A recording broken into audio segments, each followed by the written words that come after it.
Appreciate you coming on and giving me your time, and it's an absolute honour. And shout out to all the brothers that set it up, Jarvis and all them crew. How do you know Jarvis? We grew up in the 36, so we grew up in Yorta country up the north end. Yeah. He's the OG Jarvis. One of us. Yeah, one of us. Yeah, one of the OGs that are when we talk about one of the original gangsters and stuff, or the OGs, he's actually one of the guys who's been down in the dirt, but at the same time, he's been able to rise from that fire like the phoenix. Yeah, I like that. It's very true. He's an inspiration. When people don't realise how hard and difficult it is to come out from addiction. Yeah. Especially when you come from a really rough world plus addiction. Yeah. So, well, you know what I mean? It takes courage and belief, and many people give up on them people. They certainly do. That spiritual road is one of the hardest roads, and that's through addiction is what I see is a loss of connection to yourself and to up here. So the more and more you go to yourself, or come inside yourself to be able to find and shape who you are, like that diamond, from all the pressure that you've had, we're able to find who you are and be able to start working on the things in terms of your connection and how high that can be within Creator and yourself. Yeah, it's very true. It's very, very true. If you want to kind of kick off who you are and the amazing man you are today. Yeah, I'll go by I'm DT, Darren Turner, but I also go by Zalanak Jabmara Yadaweri, which is my tribal name, which also is a man who took on a very, very courageous journey within himself and answered a phone call from Creator in order to be able to take that on. And there were certain stipulations that come from that. There were certain obligations and responsibilities. And if I, answered that call and said yes, there were certain non-negotiables, and I understood those, and I went through those, and here I am, vibrating and beaming in a beautiful, beautiful space. I love the positive energy you have. Yeah. How did you get to that point? I come from a place of intergenerational cycles. So cycles of trauma, but also cycles of negativity. And through my connection to Creator and through my identity in my culture, and through every book that I've picked up and read, it tells me, no matter what, and whatever I've been taught by my old people and through my custom and culture, it always teaches me that no matter what you've been through, continue to be thankful, continue to be positive. And although I'm not always like that, but like I say, it's cycles, and this is a cycle that I'm trying to crack into in terms of putting goodness in the world and wanting better, rather than and having that mindset of there's always a solution to a problem. So having that positivity around it, in terms of how I've been able to change my way of thinking and feeling, that's what I've learnt, and that's what it's taught me. Yeah. How important is belief for you these days? Well, for me, belief is a place of coming from the unknown to believe something that you don't know. So to know is the most important for me, knowledge. So to be able to know that I can, to be able to know that I am, and know that I will, are really the key important things in the pathway to my journey and to serve my purpose area within this lifetime. Yeah, I think religion is quite important for human beings. Yeah, I think it keeps you in line and shape. Yeah. Would you Well, say? at the center of religion is really a spirituality, and at the core of that spirituality is an identity of some sort, and you intertwine all of that within the land you live in, within the spirits that particularly are in that particular and all the spiritual beings that are in that particular country. And you're able to find that alignment and fine tune that frequency to be able to then vibrate and have that harmonious beat and be in line and in sync, in connection with everything. How do you feel like, how can a person find their journey to religion or to believe in God? Or If you can close your eyes and every part of you knows that you want to do that, then you already know it. It's just a matter of having that trust within yourself to be able to take some steps that you may not have been able to take, and that's just and knowing that, hey, you might get there and it might feel all funny and it might feel all awkward, it might feel weird, but that's what happens when you change, or that's what happens through growth, and through that you'll find there's a whole heap of loneliness that comes along with that, because creator want no other distractions but you and that phone line, or that telepathy. That's what I call it, that telepathy phone line, that spiritual phone line, in order for you to continue to follow the word or follow the guidance, or follow the rules and regulations, or the laws and customs of our creators. I agree, and it's also like I use this term always, an analogy. It's like a Wi-Fi. The further you are, the shittier reception you get from your Wi-Fi modem. Where would they get the idea of Wi-Fi from? It's incredible. You say you and I can sit here right now and have a telephonic phone call without actually speaking in high tone, low tone. Yeah. Through thought process, we can just transmute message to one another, and it just depends on how high that alignment is, or how we fine tune that.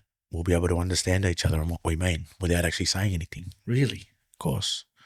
I was having a chat with one of my friends who's into frequency and vibrations and stuff like that, and he's like, some days I would feel like I'd get a bit nervous before a podcast, and he would say to yourself, keep repeating to yourself, I'm going to have a good podcast today, I'm going to have a good podcast today. And it changes your energy. You ever want to test it out? You ever want to test your spiritual powers out? Yeah.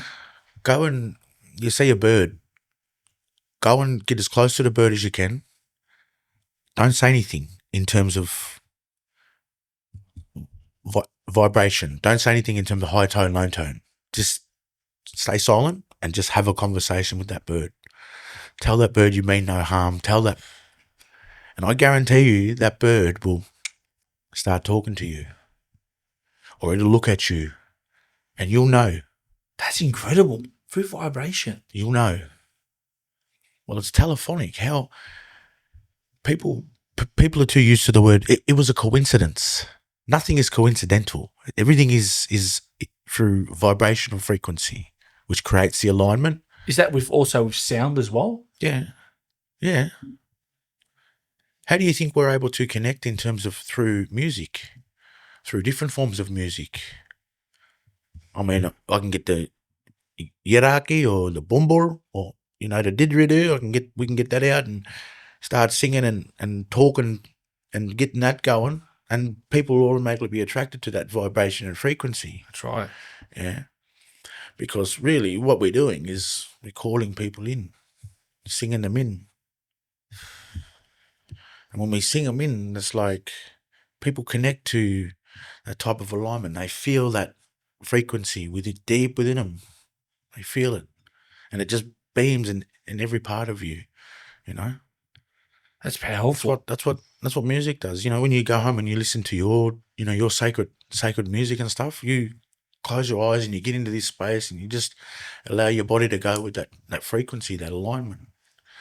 Or you have certain dances and certain moves and modalities That's right. that you would particularly do that honor particular That's very true. parts of your identity. Music does have a massive influence.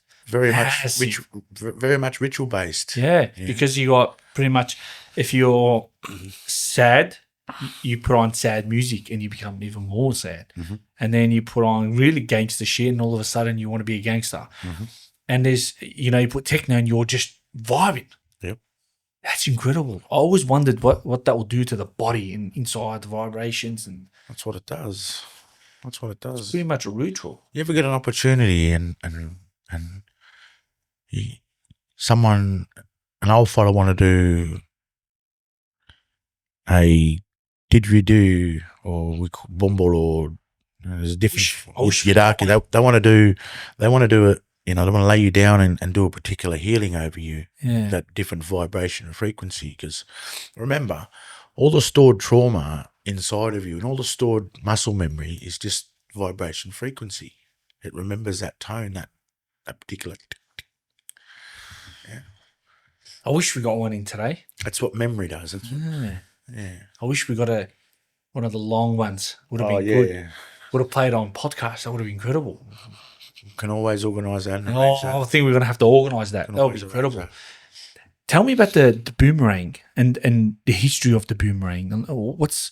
What was it used? Was it as a hunting tool? Well, there's not just one particular boomerang.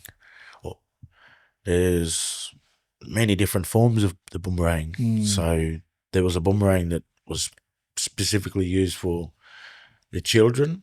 So when the children mucking around playing and whatnot, learning for them to be able to, learn hand-eye coordination and to be able to understand wind cycles and all the different ways of, and then be able to understand how to craft that aircraft, really, because that's what it is. Yeah. Because there is no other aircraft in the world that moves the way that helicopter moves without having a motor, an engine. Correct. Yeah. So if you look at the way the helicopters were actually the propellers are, well, they're the same as you put two boomerangs together and you got the propellers. True. Oh, yeah. Well, you see the way that the boomerang can pick up in the wind, and helicopters can't even do that in the wind. Yeah. But the boomerang is able to do that in the wind. And be able to come back to you. Yeah, I find that very fascinating when he comes back. And there's different types. There's that one, and then there's the 7 one that looks like a number 7, which is used for different hunting, and there's also ones that are used for different 1-to-1 combat. So really, yeah, no, we had you see, people talk about my culture and our culture as very, like we were not in law, but our people were always in law. You see, we had a way of, it was called a dispute resolution process. Yeah. Okay. And through that dispute resolution process, the whole idea was to resolute the dispute. Yeah. And find balance amongst everybody, but also while encompassing law, to ensure that, one doesn't put their hand in the jar and continue to take from the jar if one has been told that one is enough, because then everybody else is missing out. Correct. Yeah. So, and if that being the case, well, then there is a particular, there was particular rules and whatnot we had to follow, and you'd have to go to a specific part of the law ground or the Bora ring, and those disputes were settled. Some were settled through 1-to-1 combat. Some things were settled where, let's just say, you committed a horrific attack on a female that was in a derogatory manner. You would be taken to the law ground. There would be particular elders, 3 particular elders in that particular space, who would then hear, hand down, and accompany, so support the actual punishments. And then there would be someone who would actually lay down the punishment. So if the punishment was bad enough in that particular case, that would warrant someone to receive a spear through the leg. I get you. Yeah. so that then if you were to travel into another community, you could be identified as someone who has broken law. Oh. Yeah. But not only that, that's where the disputes finish. So once that spear would be put through your leg, you'd be patched up, and then you'd have to walk back into the community. And then once you walk back into the community, you would be right. Everything was settled. And then everyone can get on with their life, and everyone can move forward rather than worrying about waiting for yesterday in the past when we need to be right here in the present. Because if we're stuck in yesterday, we're actually missing out on what is being given today. Yeah, it's a proper system. Yeah, we're very, very, very organised and very systematic people. We were very, very, very clever people. We were clever enough to take notice of our surroundings. We were clever enough to take notice of our star systems and astronomy systems and all those different particular systems in order to be able to know what was in season, when it was a good time to burn off, when it was not, and particular rains and things like that would help us with that particular burn offs and things like that to be able to take care and sustain our mother, really, because that's what she is, our mother. Yeah. And we've never seen ourselves superior to our mother, because once every 10 years or so, she'll show us how superior she is to us and how small we are, but how we have to continue to play our part too, just like all the animals have and do. Yeah. We have to play ours too. Yes. And our particular role in this country here is to share all that particular knowledge so that farmers don't have the catastrophic, losing towns and things like that. All those things could have been prevented through good fire management. Yeah. For our people to be able to come through there and teach and show and share that knowledge so that those farmers can then use that. Because you guys have had that experience for years. Even if a fire was coming through, those who understand fire and how to work with the elements of fire could go down and head that fire off. So to be able to cut that fire off, but with another fire. Yeah. Because we burn it. If we know the fire's coming this way, when we send the fire that way, and by the time the fire gets there, because that's already been burnt off, it's only going to die out and fall away. See, we're clever. We don't need to use... and the thing with how to find them brakes, we're smart enough. We use them kangaroo tracks. You see them kangaroo tracks? In that, they make the brakes for us because they continuously go up and down them tracks, and they make the line brakes for us. So that's crazy. See how, yeah. That's just us using all that different resources as knowledge to our advantage. Everything was they pretty much, all the ancestors pretty much discovered this stuff. We're not just. That's crazy. People get it mixed up. 60,000 years as opposed to 60,000 generations. That's a long time. And if they say 7 generations or 8 generations is in 200 years, well, how many generations are they saying is in 60,000 generations? And how many years are in those 60,000 generations? I haven't got a date for it because their science isn't up to date yet. That's mind-blowing. They haven't got the tools yet. That's crazy. See, and we're not worried about dates and times and whatnot because we're not measured by time. On the clock, we're not measured by time. We live through it. Yeah. And we've always lived with it on our side. We've always had time on our side. Because we understand the afterlife or the next life. Yeah. How was life for you growing up? Wasn't easy. Dad passed away when 5 years old. Football injury, heart attack. Went to hospital. He passed away 23 years of age. And very young. Yeah, and I remember I remember standing on the gravesite the day that we were burying my dad, me and my little brother in suits.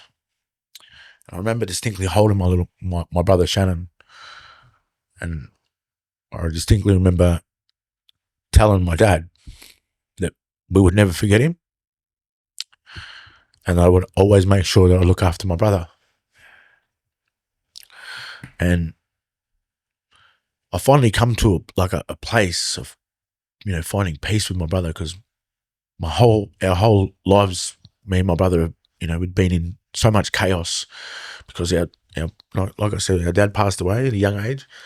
But then mum was a stolen generation woman. So mum was taken away when she was young, and a lot of bad things happened to my mum, and she was passed through different institutions and different spaces, as well as my uncle and auntie. But she grew up very hard, very tough. And to me, that just comes down to, that fight or flight mode. You're protecting, what it is that they didn't take from you. And my grandmother was in active alcohol addiction for a lot of years. That caused a lot of chaos. And my great grandmother was removed from Framingham Mission, which is up in Gunich Murray country. My great grandmother was removed from Japrong country to Gunich Murray country, and my great grandmother was moved down to a place called Bunyanda, Gunai Kurnai country, where she became strong, but she never really got to go back home. And throughout that childhood, we grew up, like I said, a lot of intergenerational trauma cycles. So growing up, mum was very hard, and mum ruled with an iron fist. I can't really remember my childhood mum ever really saying that she loved us, but it wasn't about telling us that she loved us. Mum had a partner who was his whole life he talks about crime, and his whole life was telling jail stories, and he was actually considered as one of my dad's very close mates. And so that was very tough in terms of trying to break cycles already at that young age, and also carrying my dad's name was not an easy task. It come with a lot of expectation. Yeah. It come with, because my dad was good in football and sports. My dad was brilliant. Carrying his name came with that expectation. So growing up, all I ever wanted to do was break all his records and all his sporting achievements, and I did most of those, but it never really did nothing for me. Why is that? Internally. Because really what I was chasing was to get as close to my dad as I possibly could. Yeah. Yeah. And really what I wanted was to have my dad.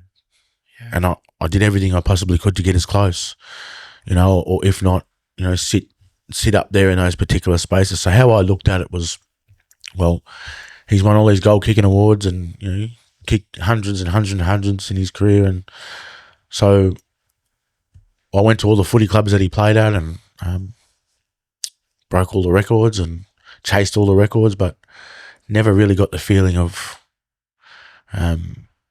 being at peace with my dad. Yeah. And now that I'm at my age now, I go out and visit my dad at the cemetery, and I understand that my dad's been teaching me lessons from that grave for many, many a decade, for almost 3 decades now. Explain a little bit about that. So being true to my dad was a loving, caring, fun guy. Anyone who ever spoke about my dad always talked about how there was this soft, gentle giant. It was just a loving, just a smiling guy, and being true to him in that space, I've always said to myself, well, I'm going to heal the hurt that I've got inside of me. I'm going to heal. I'm going to turn the pain into real power. And by doing that, I go out there and I sit out there and I don't sit with anybody. I just sit with just me and him, and I have conversations that are hard with myself, but I'm talking to him, and there's always different signs that come when I'm talking, whether it be in my tribal language, my tribal voice, or whether it be in my just the English voice. There's always different signs that come. There'll be a bird, there'll be an insect, there'll be something that'll always come, and you know deep down inside that you know what you're doing is the most powerful thing. And I'm not about validation.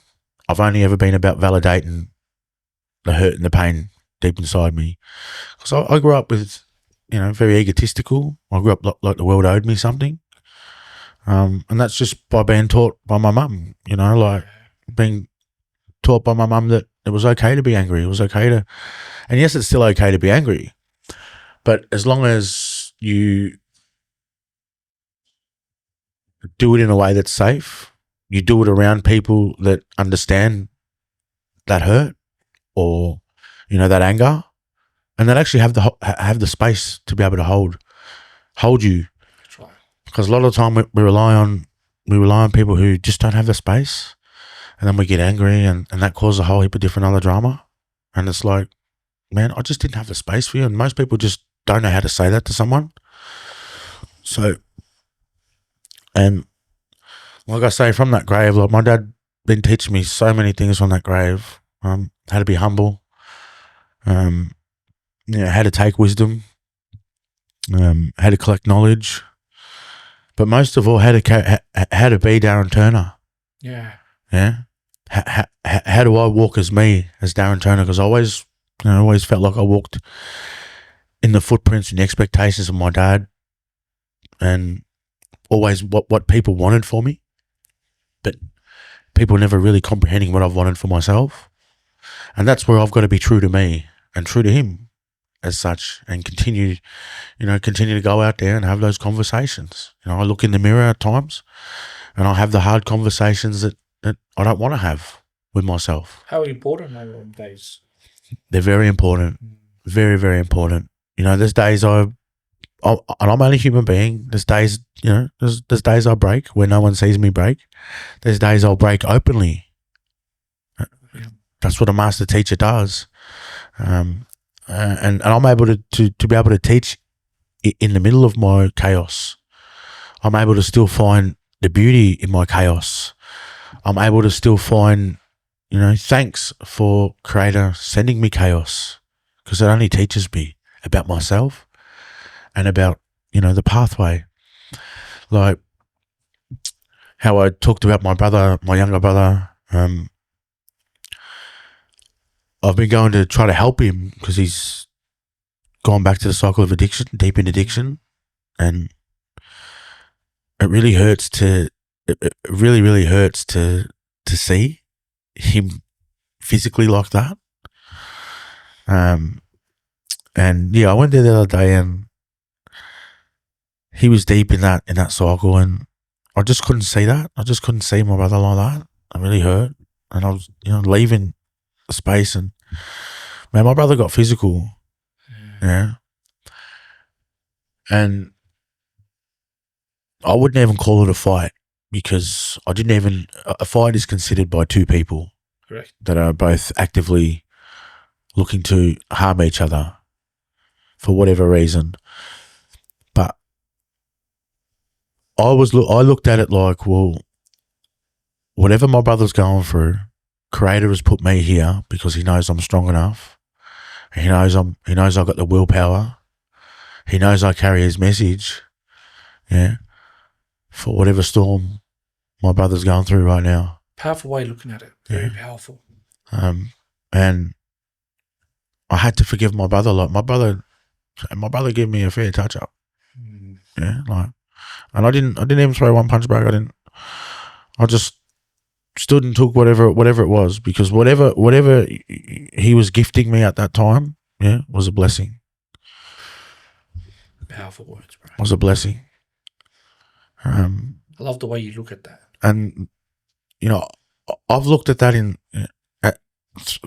through other situations at times, and be like, I want revenge, but the greatest power and the greatest weapon that I want for my family, who have been broken since before we came out, is to be able to find a place of peace within ourselves and continue not to run from ourselves, which is what my brother was doing. He's running, and there will come a day where I can want from my brother whatever I want from my brother, but my brother will be able to understand his purpose and his journey, and he'll be able to find his alignment and connection again with Creator up there, and he'll be able to continue to carry that message. What does it mean to you, your brother? My brother means an enormous amount. My brother means that much to me that I'll continue to pray for my brother every single day. I'll continue to pray for my brother to continue to walk through his storms, because ultimately we are Black Cockatoo. So in our culture and our identity, Black Cockatoo, keeper of the stars and the moon. He's the Lord of the stars and the moon. And what I mean by that is, whenever you see the big storms come or the rain's coming, the Black Cockatoo is usually the one letting you know that storms are coming. So, as the Black Cockatoos, it's in order for us to be able to channel those storms. That's true. Yeah. It's with family. It's always deep. Yeah. Especially. I've got another brother that's doing 6 years jail now. Yeah. Jail's another. It's a different entire world. Man, I've had hurt in some of the most bizarre ways, man. It'll spin you out, like the breaking that Creator is sent to to break us, man. Like, there was a situation between another younger brother and a first cousin, and I was in the middle. All right, my younger brother was a dealer, and he was a very, very big dealer at that time, and there were stuff going on between him and the first cousin, and the first cousin ended up being that in the cycle. He lost himself. He ended up stabbing my brother. And so first cousins, who, mind you, we lived in the same house. We grew up in the same house, shared bedrooms and shared jocks and underwear and all those types of things as we grew up. Yeah. And so he ended up going around there stabbing him. But before that, he caused trouble at his mum's first, and ended up, the older cousin, his older brother, he ended up jumping all over his head, and was just in this real disconnected space of addiction. Yeah. So he ended up causing a whole heap of this chaos. Now, everyone in the family expected for me to have resentment and hate him and not have any trust. Yeah. And that could quite well be the case. And I get everyone else, and mum and everyone else, feeling, hate him. He stabbed my son, and he did it in front of our nephew as well. So, caused a lifetime of nephew to have a heap of, therapy and trauma now that he's going to have to go through for years and years and years. Yeah. But how can I hate and how can I resent my cousin in that particular situation when it comes to my brother? That's family. At the end of the day, I serve a higher purpose, and my family's broken. Like, my family's been broken. So it got to a point that this younger cousin had to do years in jail. Isolation. Must have been thinking at the time that he could never come back to the family because the family would never trust him. Yeah. So what does one do then? They say that he took his life in the slot at Port Phillip Prison. Yeah, in the Charlotte unit. So in one of the isolation units, they say that he took his own life. Now I sat back and I thought, man, it must have been so lonely for my little cousin, my brother, my cousin. You know, it must have been so lonely for him to be in that space to take his life at that particular time. It must have been lonely, you know. And this is how I looked at it. My brother got to keep his life. My brother got his life. Yeah, he got a second chance. Yeah, and he's had more than just a second chance. Before that, he was in a massive, massive motorbike accident, nearly killed himself, hit a truck. Yeah. Got an opportunity to start again and change his ways again, but went back to the same things, repeating cycles. Yeah. Now, my brother is in a space of healing. He's clean. He's looking after himself. Yeah. He and I don't talk by his choice. Yeah. Over some very minor things. Yeah. Which are not a part of the healing space. Yeah. It doesn't hurt me in a way where I go and inflict pain and whatnot upon myself, or I go and get into all these other addictions and things. It hurts me in a way it motivates me to continue to share the message and the knowledge, yeah, that you break me 1,000 times, I'll be king of getting back up. Yeah. I'm the chief of that. Yeah. And I'll come out telling you a good message. I'll tell you about my hurt. I'll tell you about what to avoid, yeah, on your merits. I'll give you, you know, the knowledge to say, well, this is what I went through it. Look out, you know, don't think that, you know, things are not going to happen, because things are going to happen.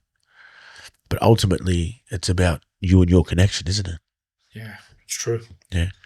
And for me, I've got to break intergenerational cycles. Cycles that my family have been able to get in or been put in through, you know, colonization, and then through, you know, poverty, because through colonization came poverty. Yeah, true. And we didn't come into all the riches and stuff. We come into poverty, so we had to start way at the back. And then, you know, my family have then, you know, had to start again over and over and over and over. And I haven't even told, you know, the biggest parts of what I've been through. These are just, you know, some of the small things.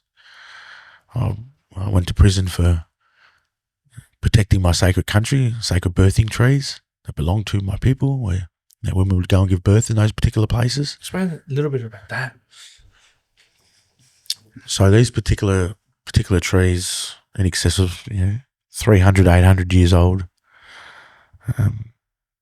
it was not just a set of trees, it was a whole birthing grounds where women would go and prepare, just like they would at a hospital, prepare for, you know, you would have different women's supports and things like that to do all that type of stuff, be the nurses, and to ensure that the arrivals of those babies, and then there would be a process for the placenta, for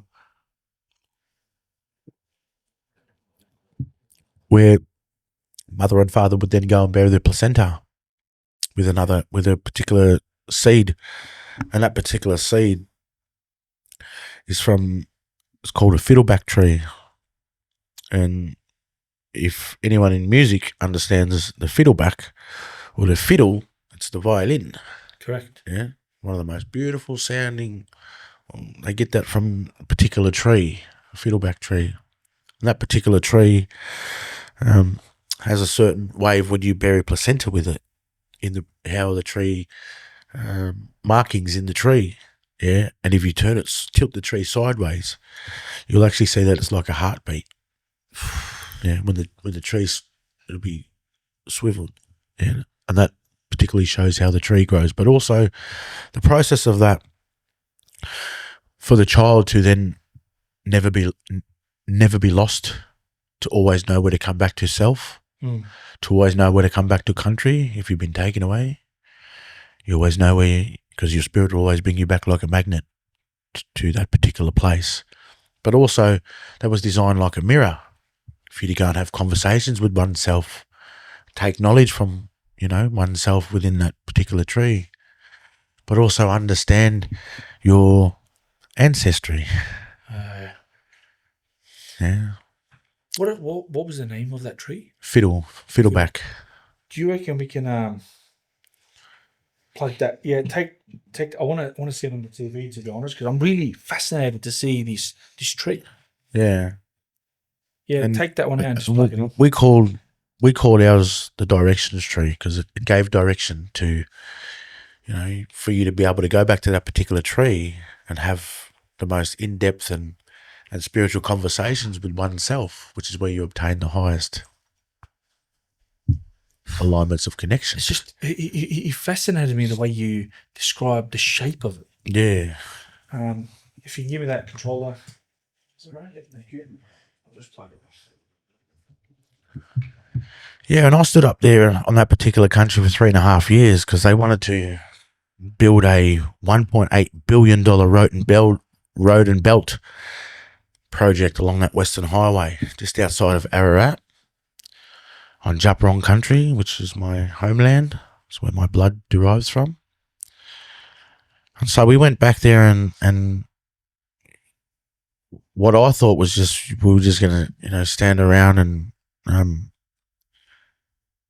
continue to tell the system no. Wasn't the case at all. We did a reclamation.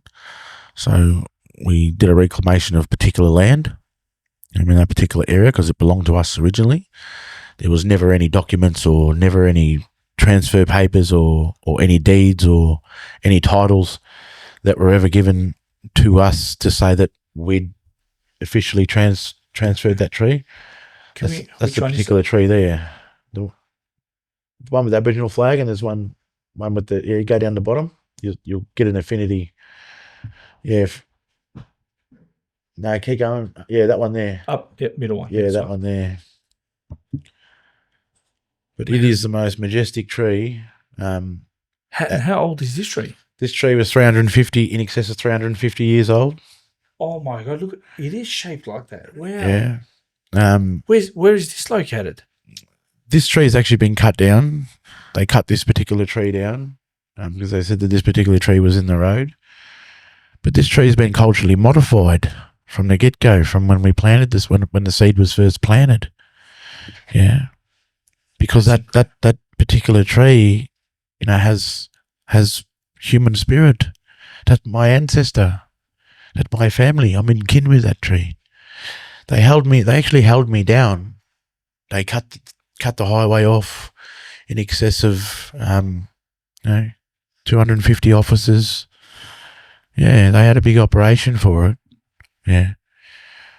We were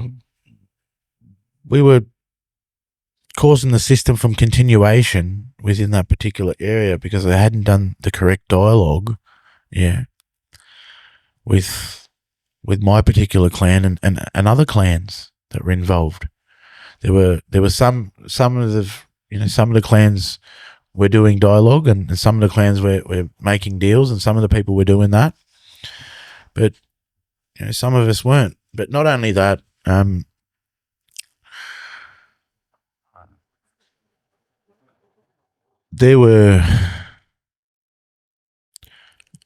learned how dark this system really is. Explain. Oh, this is going to come back. We don't want nothing to come back. Nothing bad. This is going to come back. If you don't want to talk about it. No, that's all right. I don't want nothing to ever. I don't want nothing to ever. I don't mind. Come back bad or negative. I see we have a chessboard. Yes. Everything's in black and white. Just like the paperwork or the documents. Just like the dark world and the light. Those who carry the darkness and those who carry the light. We have a system that we see publicly, and then there's a world that's underground where the goat sits. Now, if you understand the goat is in the sewage, So those people who work underground are those who usually have secrets. Yeah. We have a society that is very, very big in this country, all countries around the world. They have lodges in lots of places. Lots of them are attached to the number 33.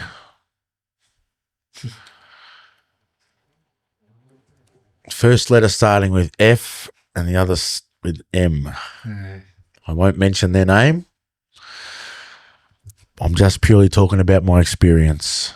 So please don't come at me, because I'm just talking about my experience. I'm just sharing knowledge and fact. I learnt that we look at politicians and think they run the show. Money talks in this lifetime. I can say that. Those people come to me a number of times and offered me lots of money to pack up and leave that particular place. I didn't. So I learned how brutal it could be. They sent me to prison. I was sent to prison. How long were you in prison for? 27 days the first time. And in that 27 days, I was put through some brutal torturings by the system. No one could find me for the first week in the system. I was supposed to be transferred to submarine first, and then from there I was supposed to go to you're supposed to go to the map for assessment. Not me.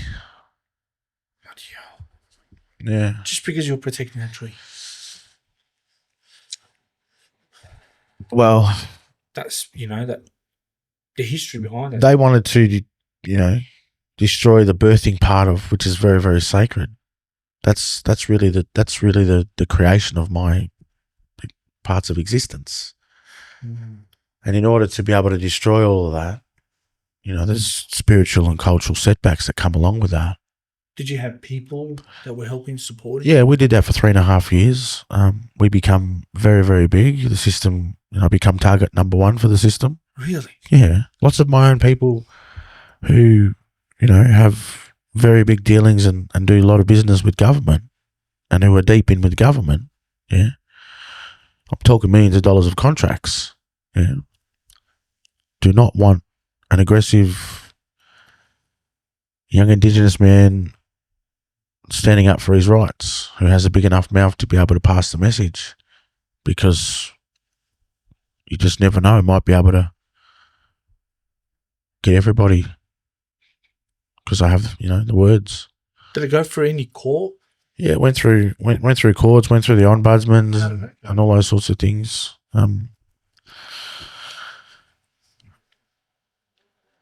How did that go? Yeah. Same people who make the rules break the rules. If you're in a legalese world, it's different to a lawful world. Lawful is what creates legal, allows legal to be legal. Right. But they don't even use their own constitution. They use enactments, legislative enactments, in order to be able to get away with their living right by their own constitution, by their own law book. They don't even use it, because we're in a world of the blue flag. The blue flag, money talks. And who sits behind all the money? Corporates. So what does a blue flag represent? Corporate interests. Because everything is a corporation, isn't it? Yeah. A dead fictitious body part. Body corp. Body corpse, it's dead. Did you ever get told that money doesn't grow on trees? Heaps of times. Well, you see, I might be the guy that's just clever enough to tell you that if money doesn't grow on trees, why do banks have branches?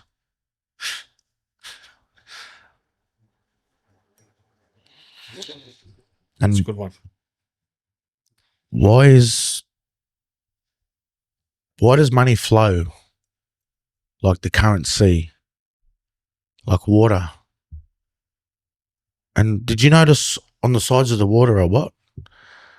The riverbanks.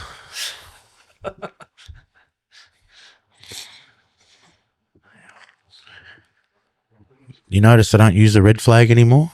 Because the red flag represents you and I, the spirit. We live in a desensitized system that doesn't have common in its sense anymore.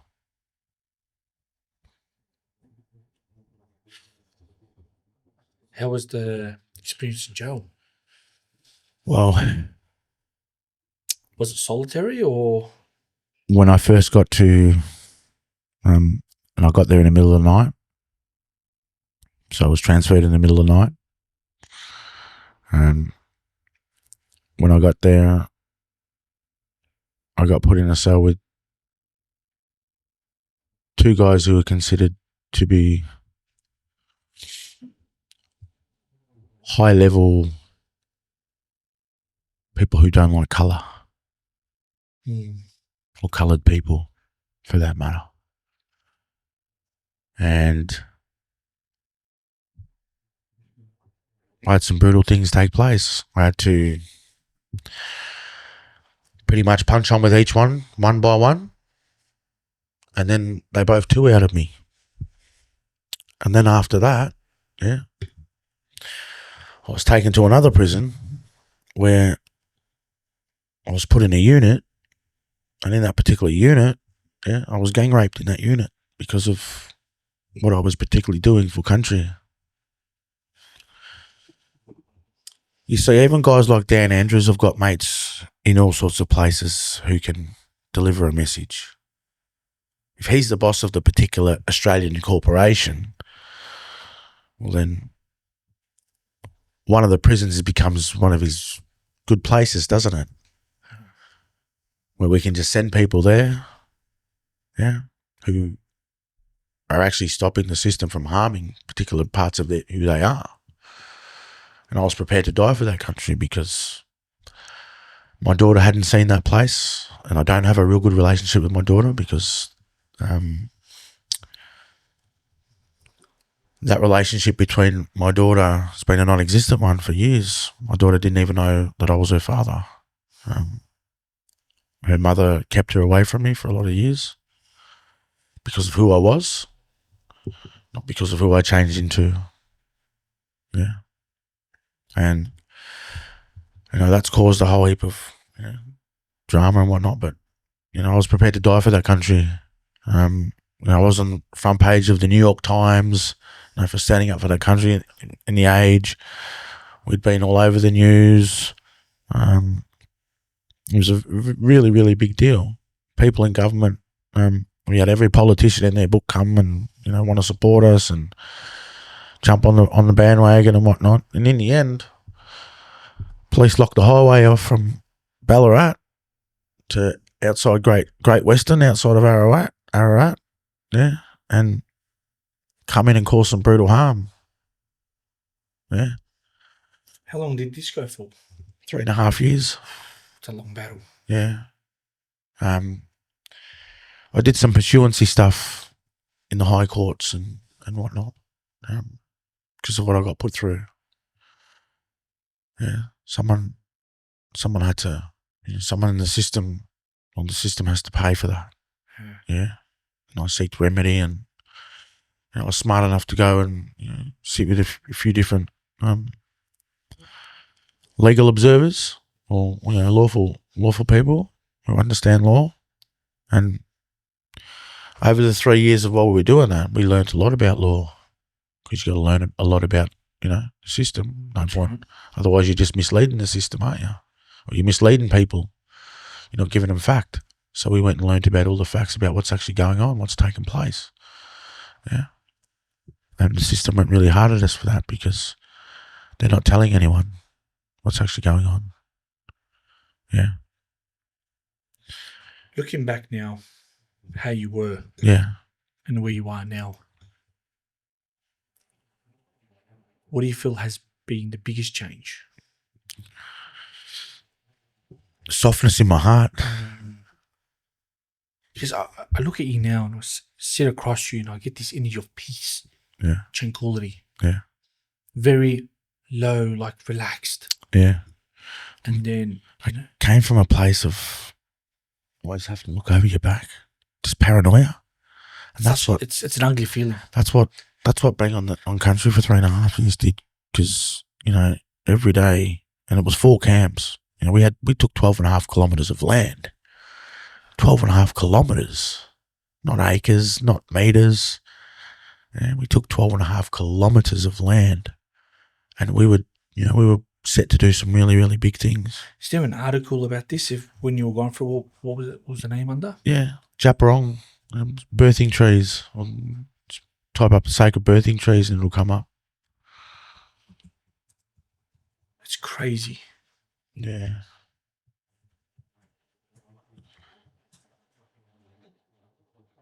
If you can go to all, 700 years old. Go down a little bit, Benson. See if we can find an article. Yeah, and I gained an amazing connection to country.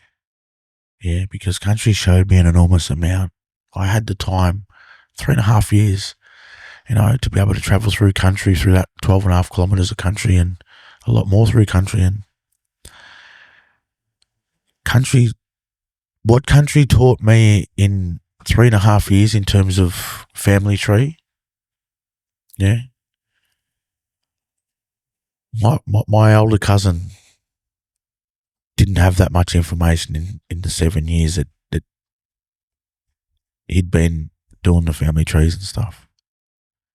So I was able to go and I spun him out when I was talking about, I can go back like 15, 16, 17, 20 generations just off my head, bros. And he was like, name them. And I did. And he was like, spinning. How did you know that?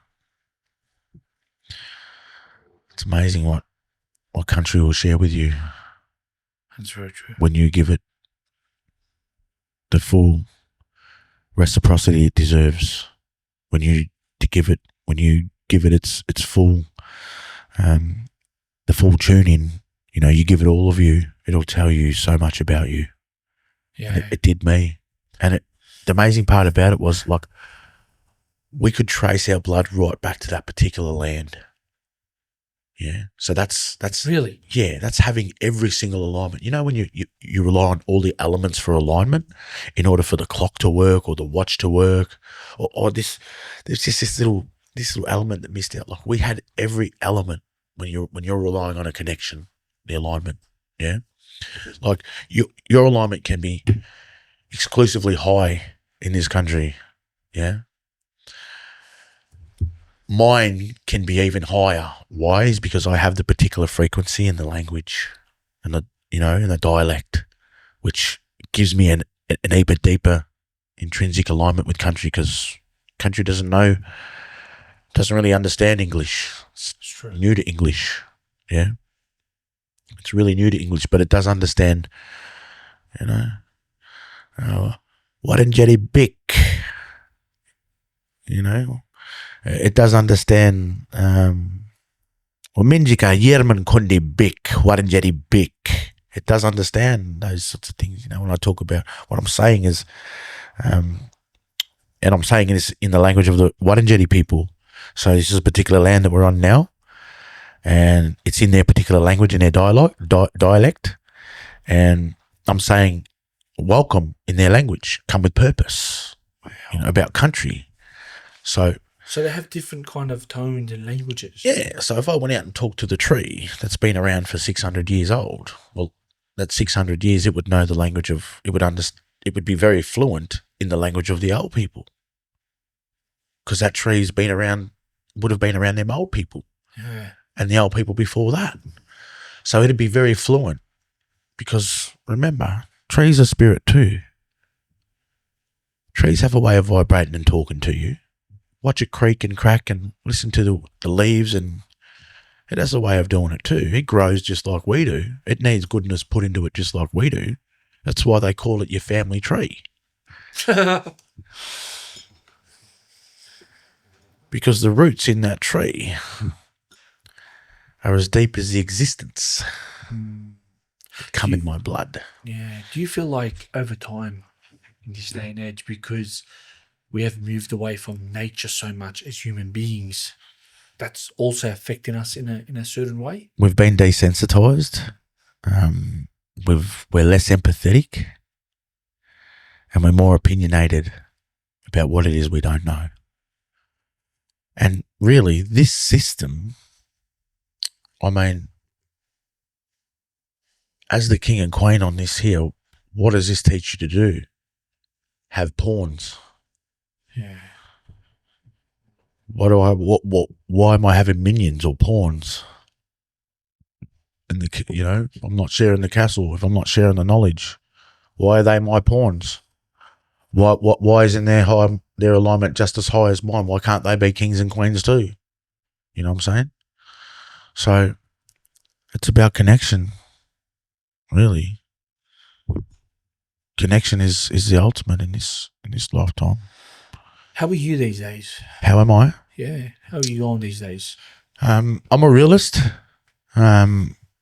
One day I could be in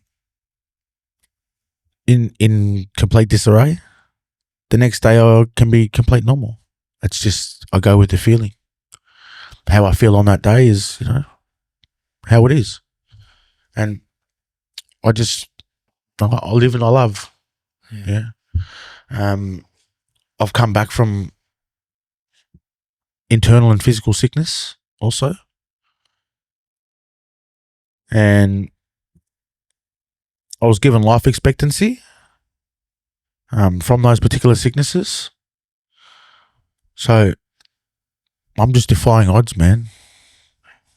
Incredible. I'm betting on me, I'm defying odds. If the odds are stacked, if they're saying that the odds are stacked against me and I haven't got that long in life, well then I'm going to defy them odds. Yeah. Because Positive way you look at it. yeah, I've come from a place I ain't got no choice but to get up and get on with it. Otherwise, we sit back and ponder. And I've been around that life too long, too much, and I'm just in a space of wanting to get better. Wanting to be better. Going back to Shepparton was pretty tough. What was that? I'd been away from there for so long, and I don't really hang around there much. But I'm keen to I've been keen to move back home because there is a lot of disconnection. But I also have a lot of nephews and things like that are all in their teens and things like that I work with now.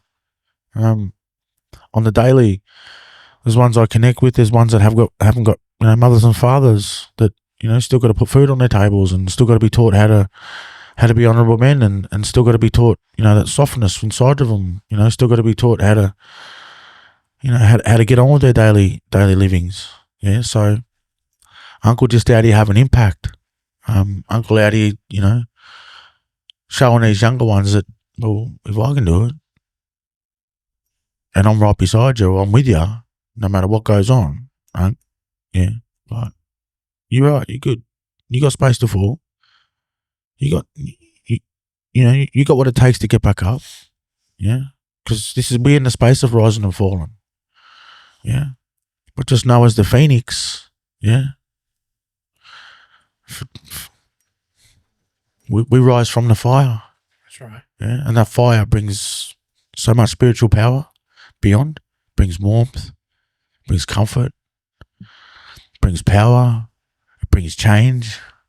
Because fire, the element of fire has the ability to burn off and sustain country in a very majestic and sacred way. Cool burn, low intensity, high in impact. Yeah, and that's what the fire do.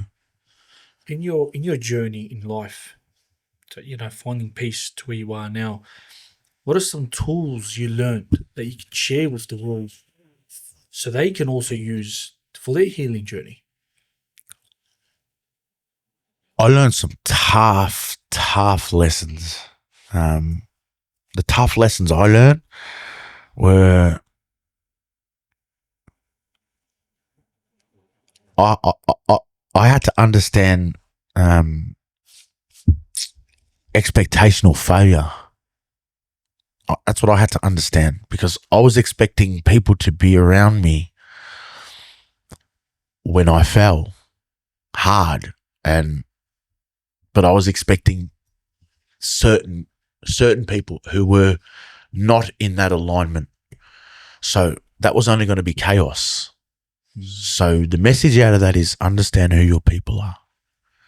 Yeah. Understand who your people are that help you vibrate. How do we pick those people out? Because sometimes I feel like we believe in certain people. Well, we have to stop coming from the unknown, don't we? So you have to know your people, like you know your mother and father. You don't believe you know your mother and father, do you? You don't believe you know the traits about them, do you? It's just like a job interview, really. And if you've never been to a job interview, well, it's about how the person makes you feel instinctively without putting any expectation on you. So if they come into your presence and automatically you just vibrate in a really good way without having to be told to do this and do that, those are your people to hang around when you need that good vibration. When you are going through some tough stuff, yeah, you don't go and hang around the people who are not in the bothered stage. You go and hang around the people who are keen to show you the grind, who are keen to show you that, yes, you can fall, but once you hit your head, yeah, you don't have to go and numb the pain. It's okay to sit with the pain. Do that 10 times over to change that cycle. How do you look at pain now?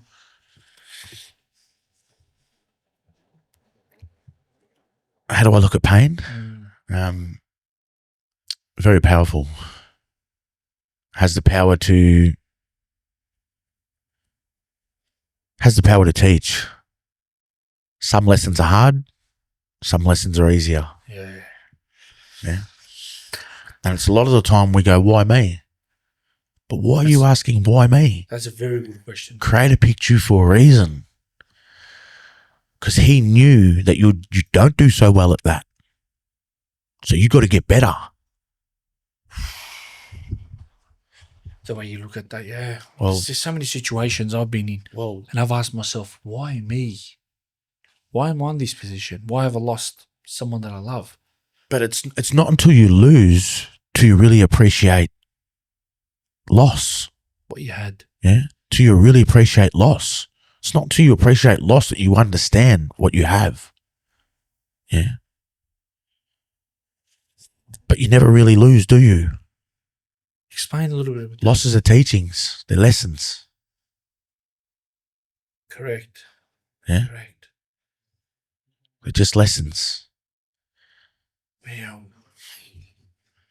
Sometimes they're hard. Sometimes they hurt. Yeah. And the more it means to you, the more it hurts. But that hurt and that pain teaches you about, hey, I don't need to rely on someone to hold me while I go through this. I can hold me. I got me. It really teaches you about that. Yeah. I can hold me. I can. And I don't need to go and get drunk. I don't need to go and get drugs over here. I don't need to go and have sex over there. I don't need to go and wipe myself out because I don't want to feel it. Feel it. That hurt's all right, man. That pain shape you. Yeah. I want to touch base a little bit about youth, something that's very, very important to me, very dear. How do we help some of these youngsters, especially that have come? Lots of people give the advice of, well, back when I was growing up, Neff, well, uncle, them times have changed. Yes, sir. How you were growing up back then, Unc, all the pressures of life and all them, Unc, didn't have Wi-Fi, didn't have none of that, Unc. Yeah. So you had to really, if I wanted to go and get help, I had to jump on my bike Right up there, go get help. I couldn't just ring up this, that, and the other, you know what I mean? So I have to really put that in. But them times have changed. So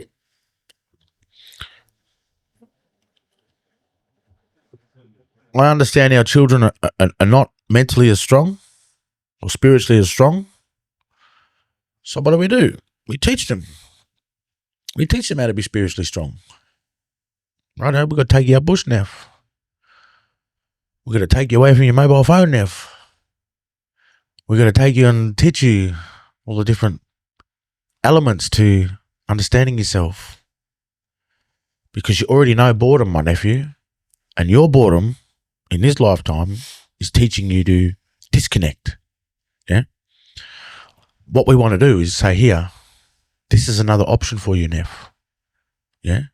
I'll show you how to do it yourself, so then you don't need to rely on Uncle to come and do it when you're in the process of going through what you need to go through when change is coming. That's right. Yeah. So we teach them about all the different elements. We teach them about all the different, all the different things. And by just showing up, and I grew up with this reputation of, yeah, Uncle, don't muck around, but I'm one of them uncles that are soft, man. I love my nephews. I love my nieces. I love the next generation coming through. Why? They are our next decision makers. Correct. They are our next politicians. So if I want my great-great-grandchildren to come into some good stuff, well, we better start that planning now. Because back in my old people's day, they planned 7 generations ahead. So where do we start? I start within, holding space when it requires to hold space. I'll let you go from my phone, my contacts. You'll see all my nephews that haven't got parents and things like that. Oh, can you lend me this? Can you send me that? Can you help me get this? And can you turn up here, Unc? And I've got this, this going on, Unc. And I've got this celebration going on. I haven't got anyone to be there. Can you show up? Of course, now. Be there for them. Of course, man. A message from you to the world. Peace, love, and reciprocity, man. Peace, love, and reciprocity. Yeah. With peace comes love. With love comes reciprocity. That's all I can, it's the message I want to give. Yes, sir. Peace, love, and reciprocity. If you're someone who's questioning yourself right now about integrity and certain things that you're going through, just know that you got it. If you're someone who is feeling like you're not good enough, just know that you're whole in how you're made up in your DNA, and you got it. If you're someone who needs that sign, my voice is the sign for you right now that you got it, and you can, and you are. If you're someone who's not feeling the love, I got love for you. If you're someone who is going through some hard stuff right now, you can be kind to yourself, and make sure you be kind to yourself, and you just tread a little bit lighter today. Yeah. Tomorrow's not promised, but today is. So you have your opportunity. Don't be consumed by a moment for a whole day in terms of anger or fear. Don't be consumed by those particular or hurt and sadness. Don't let them define you for that day or define how you think, feel, and have your emotion. You got many thousands of moments throughout the day, and you have thousands today.